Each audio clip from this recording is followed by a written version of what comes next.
తెలంగాణ రాష్ట్ర ఆవిర్భావ దశాబ్ది ఉత్సవాలను పురస్కరించుకొని ఓ సూక్ష్మ కళాకారుడు క్యారెట్పై తెలంగాణ అమరవీరుల స్తూపం చెక్కి తెలంగాణ ప్రజలకు రాష్ట్ర ఆవిర్భావ దినోత్సవ శుభాకాంక్షలు తెలిపారు.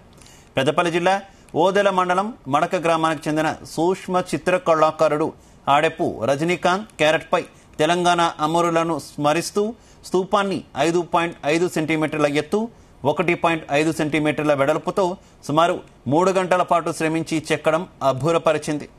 వెజిటేబుల్ క్వారింగ్ ఆర్ట్స్ ద్వారా ఈ అద్భుతాన్ని సృష్టించారు. ఇంతకుముందు చాక్ పీస్పై 2 సెంటీమీటర్ల ఎత్తు 1 సెంటీమీటర్ వెడల్పుతో అమరుల స్తూపాన్ని, అదేవిధంగా సబ్బుపై కూడా 6 సెంటీమీటర్ల ఎత్తుతో 2 సెంటీమీటర్ల వెడల్పుతో తయారు చేసి రాష్ట్ర ప్రజలకు శుభాకాంక్షలు తెలిపారు.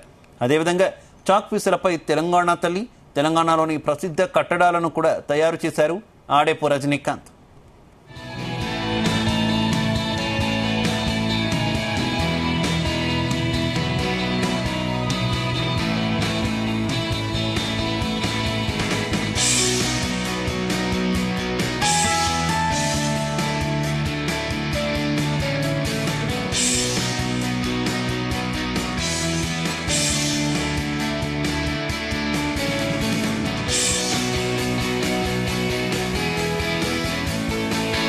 తెలంగాణ రాష్ట్ర ఆవిర్భావ దశాబ్ది ఉత్సవాలను పురస్కరించుకొని క్యారెట్పై 5.5 సెంటీమీటర్ల ఎత్తున్నటువంటి 1.5 సెంటీమీటర్ల వెడల్పున్నటువంటి తెలంగాణ అమరవీరుల స్తూపాన్ని సుమారుగా 3 గంటల శ్రమించి వెజిటేబుల్ కార్వింగ్ ఆర్ట్ ద్వారా తయారు చేశాను.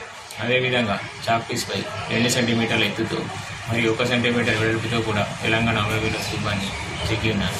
అదేవిధంగా సబ్బుపై కూడా 6 సెంటీమీటర్ల ఎత్తు 2 సెంటీమీటర్ల వెడల్పుతో అమరవీరుల స్తూపాన్ని చెక్కి ఇంత మునుపు కూడా తెలంగాణ రాష్ట్ర ప్రజలందరికీ ఆవిర్భావ దినోత్సవ శుభాకాంక్షలు తెలిపాను. అదేవిధంగా తెలంగాణ తల్లి విగ్రహాన్ని మరియు తెలంగాణలో ప్రసిద్ధిగాంచినటువంటి చార్మినార్, గౌతమ్ బుద్ధుడు మరియు వివిధ కట్టడాలను కూడా చాక్ పీసులపై సబ్బులపై నిర్మించాను. మరొకసారి తెలంగాణ రాష్ట్ర ప్రజలందరికీ ఆవిర్భావ దినోత్సవ శుభాకాంక్షలు తీసుకుంటూ తెలంగాణ రాష్ట్ర ఆవిర్భావ దశాబ్ది ఉత్సవాలను పురస్కరించుకొని క్యారెట్పై 5.5 సెంటీమీటర్లు ఎత్తున్నటువంటి